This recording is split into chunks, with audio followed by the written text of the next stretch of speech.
ખેડૂતોએ ખેતીને વધુ સરળ બનાવવા અને ખર્ચ ઘટાડવા નવીન ટેકનોલોજી અપનાવવી જરૂરી. જૂનાગઢ કૃષિ યુનિવર્સિટી ખાતે ટેકનોલોજી અને મશીનરી નિદર્શન મેળો યોજાયો. ટેકનોલોજીના ઉપયોગથી કૃષિ ક્ષેત્રે આપણો દેશ આત્મનિર્ભર બન્યો છે. વિવિધ કંપનીઓ અને કૃષિ યુનિવર્સિટી દ્વારા વિકસાવેલ ટેકનોલોજી અને મશીનરીથી અવગત થતા ખેડૂતો. જૂનાગઢ તારીખ 2.0 જૂનાગઢ કૃષિ યુનિવર્સિટી ખાતે ટેકનોલોજી અને મશીનરી નિદર્શન મેળાનું આયોજન આજ રોજ યોજાયું હતું. જેનો મુખ્ય ઉદ્દેશ નવીન કૃષિ ટેકનોલોજી અને મશીનરીના પ્રદર્શન દ્વારા ખેડૂતોને આધુનિક કૃષિ પદ્ધતિઓ સાથે અવગત કરવાનો હતો. આ ટેકનોલોજી અને મશીનરી નિદર્શન મેળાનો ઉદ્ઘાટન સમારોહ જૂનાગઢ મહાનગરપાલિકાના મેયર શ્રી ધર્મેશભાઈ પોશિયાના હસ્તે યોજાયો હતો. આ પ્રસંગે જૂનાગઢ કૃષિ યુનિવર્સિટીના કુલપતિ ડો. વી. પી. ચોવટિયાએ અધ્યક્ષીય પ્રવચનમાં જણાવ્યું હતું કે વર્ષ 1950માં આપણા દેશે અનાજ ઉપર અન્ય દેશો પર આધારિત હતા. જ્યારે આજે અનાજ ઉત્પાદનમાં આપણે આત્મનિર્ભર બન્યા છે. આજે આપણે અન્ય દેશોમાં અનાજની નિકાસ કરી રહ્યા છે. તેની પાછળનું મુખ્ય કારણ નવીન ટેકનોલોજી છે. ભવિષ્યમાં કૃષિ ક્ષેત્રે અનેક પડકારો આવવાના છે. ખેતીમાં ખર્ચ વધી રહ્યો છે, મજૂરોની અછત વર્તાય છે, ત્યારે આપણે કૃષિ ક્ષેત્રે આધુનિક મશીન અને ટેકનોલોજી મદદરૂપ બનશે. ખેતીને સરળ બનાવવા અને ખેડૂતોની આવક વધારવા નવીનતમ ટેકનોલોજીનો વ્યાપ વધે એ ખૂબ જ જરૂરી છે. મેયર શ્રી ધર્મેશભાઈએ ખેડૂતોને સંબોધન કરતા જણાવ્યું હતું કે સરકારશ્રી દ્વારા ખેડૂતોની આવક બમણી થાય તે દિશામાં અનેક કાર્યો થઈ રહ્યા છે. ત્યારે ખેતી ક્ષેત્રે આધુનિક ટેકનોલોજીના સમન્વયથી યુવાનો પણ ખેતી તરફ વળશે. વિસ્તરણ શિક્ષણ નિયામક શ્રી એમ. વી. જાદવે જણાવ્યું હતું કે સરકારશ્રી દ્વારા સમયાંતરે આ પ્રકારના ખાસ મેળાનું આયોજન હાથ ધરવામાં આવતું હોય છે. જેમાં યુનિવર્સિટી દ્વારા અને વિવિધ નામાંકિત કંપનીઓ દ્વારા ખેતી ક્ષેત્રે થયેલા નવા સંશોધનો, મશીનરી ખેડૂતોને રૂબરૂ જોવા અને નિદર્શનનો લાભ મળતો હોય છે. રહ્યા હતા. કાર્યક્રમનું સંચાલન બંસીબેન દેવાણીએ કર્યું હતું. આ મેળામાં વિવિધ કૃષિ મશીનરી ઉત્પાદકોના નવીનતમ ટેકનોલોજીના સ્ટોલોની મુલાકાત ખેડૂતોએ લીધી હતી. આપણે અહીં સૌ ઉપસ્થિત છીએ. આ મેળાનો મુખ્ય ઉદ્દેશ્ય નવીન કૃષિ ટેકનોલોજી અને મશીનરીના પ્રદર્શન દ્વારા ખેડૂત મિત્રોને આધુનિક કૃષિ પદ્ધતિઓ સાથે અવગત કરવાનો છે. ત્યારે આ ટેકનોલોજી મશીનરી નિદર્શન મેળાના ઉદ્ઘાટન પ્રસંગે હું કૃષિ ઇજનેરી અને ટેકનોલોજી કોલેજના આચાર્ય અને dean Shri doctor H.D. Ram સાહેબને નમ્ર વિનંતી કરીશ કે તે ઉપસ્થિત સર્વનું સ્વાગત કરે. Doctor H.D. Ram.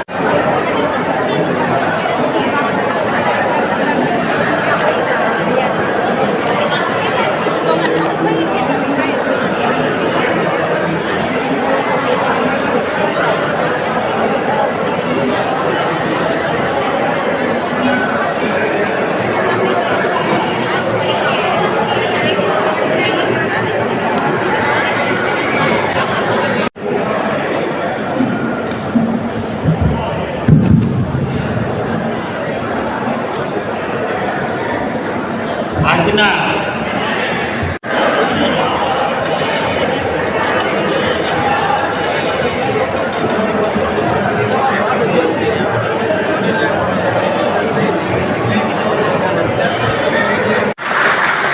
Doctor A.P. Jadav સાહેબને નમ્ર પુષ્પગુચ્છથી સ્વાગત કરે, અભિવાદન કરે. Doctor M.N. ડાભી સાહેબ સફળતાના સોપાનો સર કરીએ. જૂનાગઢ કૃષિ યુનિવર્સિટી હર હંમેશ ખેડૂતોના ઉદ્ધાર, વિદ્યાર્થીઓના શિક્ષણ અને વિસ્તરણ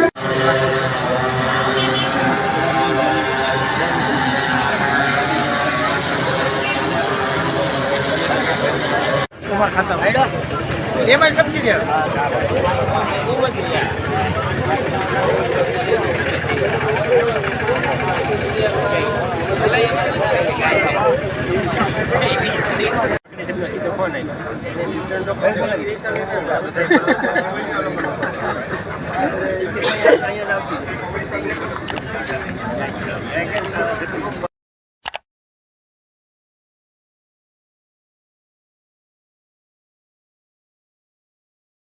સ્ટેટ મોનિટરિંગ સેલને મળી મોટી સફળતા. જામકંડોરણામાં આવેલ રાજપરા ગામની ધાર સીમમાં આવેલ જીતેન્દ્રસિંહના ફાર્મામાંથી વિદેશી દારૂનો જથ્થો પકડી પાડવામાં આવેલ. જેમાં 7,016 બોટલો જેની કિંમત 44,19,312 રૂપિયા, 2 વાહનો જેની કિંમત 22 લાખ રૂપિયા, 5 મોબાઈલ કિંમત 35,500, પશુઓનો ચારોના 23 બેગની કિંમત 2,30,000 રૂપિયા. કુલ કિંમત 68,86,262 રૂપિયા મુદ્દામાલ અને 2 આરોપી યશપાલસિંહ જાડેજા, રમેશ ઉર્ફે ચકો ડાંગી મુદ્દામાલ સાથે ઝડપી પાડ્યા અને અન્ય 9 આરોપીઓ ફરાર છે તેને પકડવાની કામગીરી હાથ ધરવામાં આવી છે. જામકંડોરણા પોલીસ તંત્ર ઊંઘતું ઝડપાયું અને ગાંધીનગરની સ્ટેટ મોનિટરિંગ સેલની રેડ પાડી અને આવડો મોટો જથ્થો પકડી પાડવામાં આવેલ. શું જામકંડોરણાના જવાબદાર અધિકારીઓની ચૂક થઈ છે તેની ઉપર કાયદેસરની કાર્યવાહી કરવામાં આવશે કે કેમ? રિપોર્ટ જયંત વિંજુડા, ધોરાજી.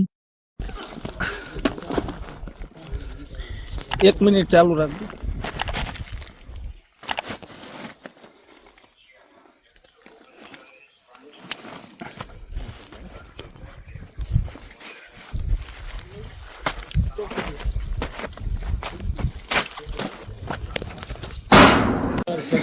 હા,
પીએમ પોષણ શક્તિ નિર્માણ પ્રોગ્રામ અંતર્ગત મધ્યાહન ભોજન યોજનાના કર્મચારીઓએ તારીખ 18 માર્ચ 2025ના રોજ મોરબી કલેક્ટરને પોતાની વિવિધ માંગણીઓને લઈને એક આવેદન રજૂ કર્યું હતું.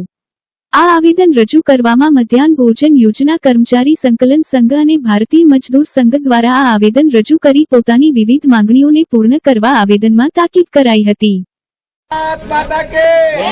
સંગત આવે ની રીતે બેનર બેનરનું જો અહીંથી વચ્ચે નીચેની જામ વચ્ચે આવી કાર્યક્રમો આપવામાં આવશે જે આપણા સંઘ દ્વારા જાહેરાત કરવામાં આવી છે અને મુખ્યમંત્રી કહેવામાં આવ્યું છે. હવે આપણી માંગણીઓ તો મુખ્યત્વે આપણી માંગણીઓ આ છે.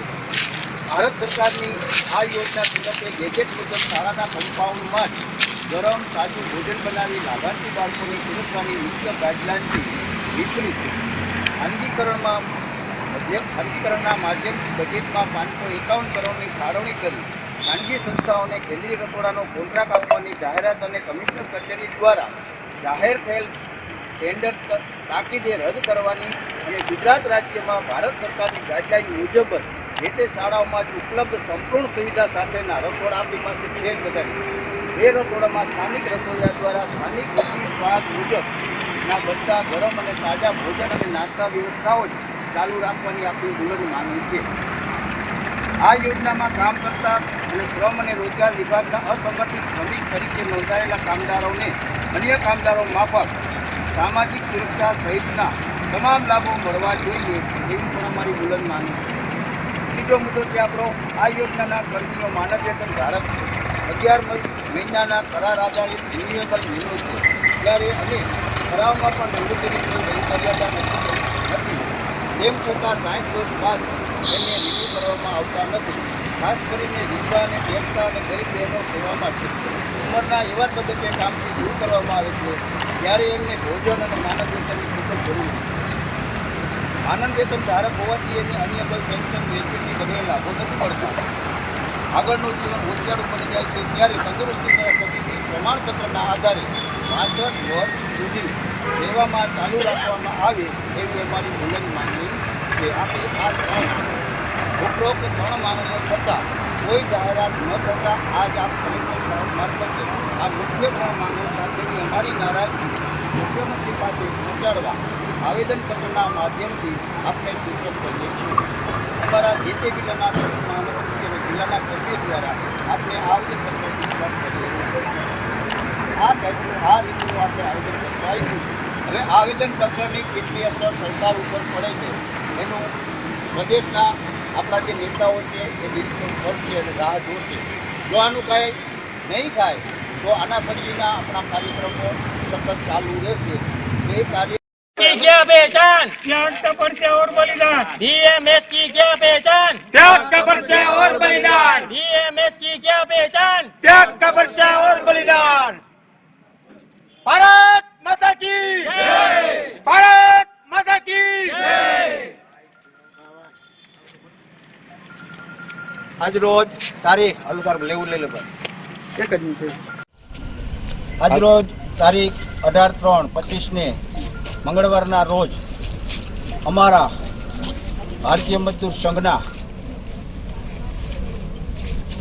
પ્રદેશ પ્રમુખ અને મહામંત્રીશ્રીના આદેશ મુજબ અમારા પીએમ પોષણ કર્મચારી સંઘના પ્રદેશના પ્રમુખ શ્રી રાજેન્દ્રસિંહ ચુડાસમા અને મહામંત્રી શ્રી લક્ષ્મણભાઈ ખટાણાના આદેશ મુજબ એક જ દિવસે એક જ તારીખે એક જ સમયે આખા ગુજરાતમાં આવેદનપત્ર દેવાનો જે કાર્યક્રમ રાખેલ તે અનુસંધાને આજે અમો બધા બીએમએસના નેજા હેઠળ પીએમ પોષણ કર્મચારી સંઘના કર્મચારી અને બધા જ રસોઈયા મદદનીશ અને સંચાલકો અત્રે ઉપસ્થિત થઈ અને કલેક્ટર સાહેબને આવેદનપત્ર આપેલ છે. અમારો મુખ્ય મુદ્દો અને મુખ્ય માંગણી એ હતી કે સરકારશ્રીએ 2025-26ના બજેટમાં જે સેન્ટ્રલાઇઝ રસોડા બનાવવા માટે 551 કરોડની જે ફાળવણી કરી છે અને માનનીય કમિશનર સાહેબે જે તેના માટે ખાનગી સંસ્થાઓને આ રસોઈનું કામ સોંપવા માટે થઈ અને જે ટેન્ડર બહાર પાડ્યા છે તે ટેન્ડરો રદ કરવા અને કાયમી જે કેન્દ્ર સરકારની ગાઈડલાઇન મુજબ શાળાના કમ્પાઉન્ડમાં જ રસોઈ બનાવી અને ગરમ ભોજન બાળકોને ભોજન અને નાસ્તો બાળકોને મળે તે માટે અમે મુખ્યમંત્રીશ્રીને અમારી રજૂઆત કરીએ છીએ જે કલેક્ટર દ્વારા આપ સાહેબને વિદિત થાય. भारत माता की जय। માનવ સેવા ચેરિટેબલ ટ્રસ્ટ દ્વારા ગોંડલ ખાતે વિશ્વ ચકલી દિવસની ઉજવણી કરવામાં આવી. માનવ સેવા ચેરિટેબલ ટ્રસ્ટ ગોંડલ દ્વારા વિશ્વ ચકલી દિવસ નિમિત્તે ચકલી માળા તથા પાણી કુંડા નિઃશુલ્ક આપી ચકલી દિવસની ઉજવણી કરવામાં આવી. આજે ચકલીના માળા, પાણીના કુંડાનું ચણ નિઃશુલ્ક વિતરણ કરવામાં આવ્યું. ગુણવંતા ગોંડલના લોકોએ ખૂબ સારો પ્રતિસાદ આપીને ઉત્સાહને વધાવ્યો. મોટી સંખ્યામાં લોકોએ સેવાનો લાભ લીધો. આ સેવા કાર્ય કરવામાં માનવ સેવા ચેરિટેબલ ટ્રસ્ટ ગોંડલ ટીમ બંટીભાઈ ભુવા, મહેશભાઈ વાડોદરિયા, રવિભાઈ પરસાણા, જે ડી કયાડા, અજયભાઈ ગોંડલિયા, અલ્પેશભાઈ પટેલ, નીરજ ગીર, ચંદ્રેશભાઈ સોલંકી, લાભુબેન, વર્ષાબેન મોઢવાણિયા, જાગૃતિબેન માલવિયા, મિતબેન ત્રિવેદી, રિદ્ધિબેન ડાભી વગેરે જહેમત ઉઠાવી હતી.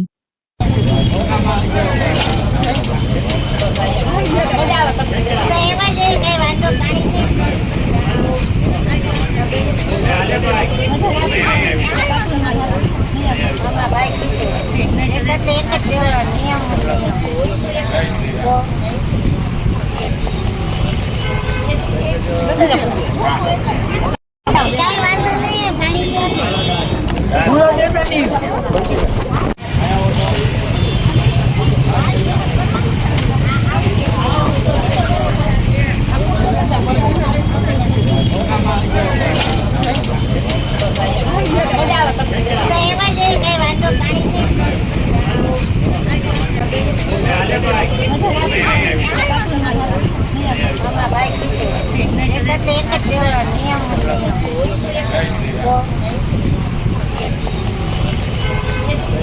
આજે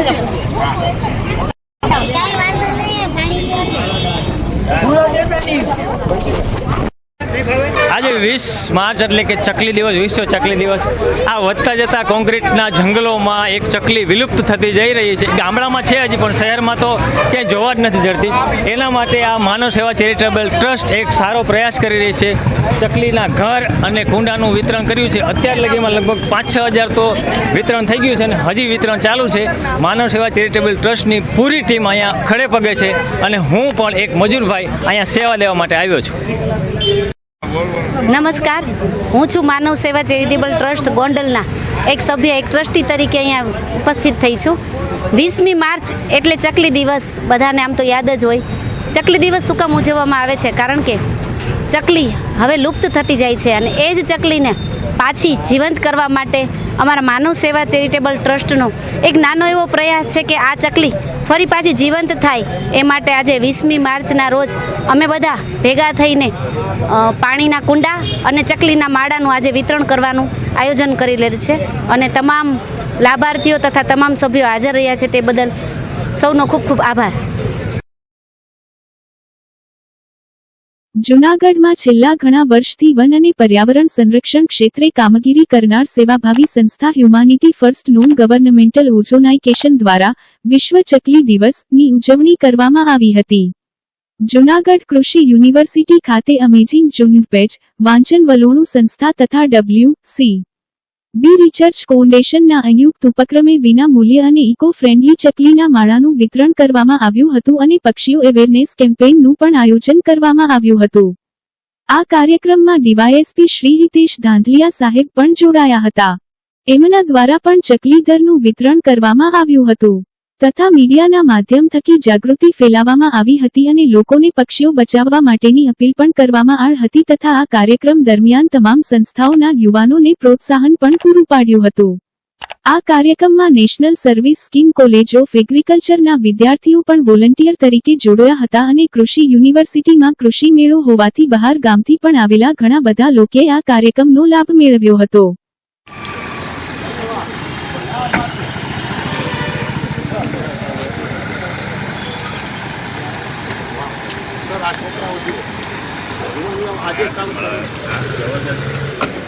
વેલકમ સર. ચકલીને બચાવે છે પર્યાવરણ માટે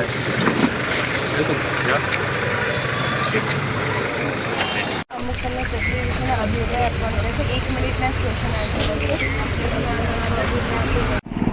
થોડું ઘણું ખબર હતી એમ ચકલી વિશે. હા,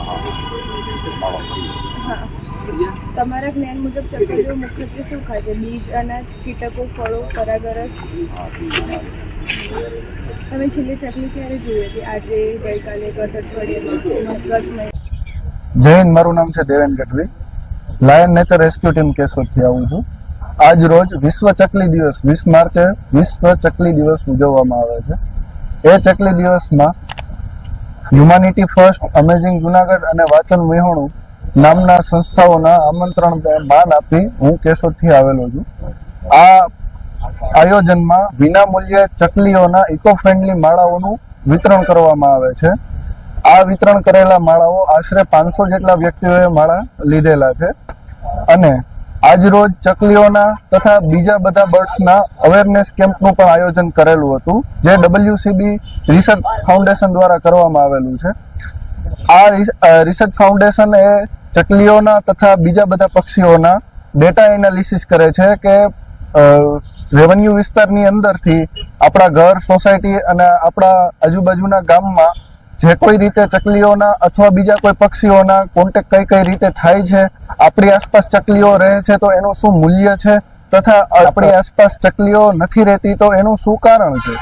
આ કારણને ધ્યાને લઈ અને એક ડેટા એનાલિસિસ કરવામાં આવે છે. જે નમસ્કાર મિત્રો, હું છું સુભાષ રસિકલા જોગિયા.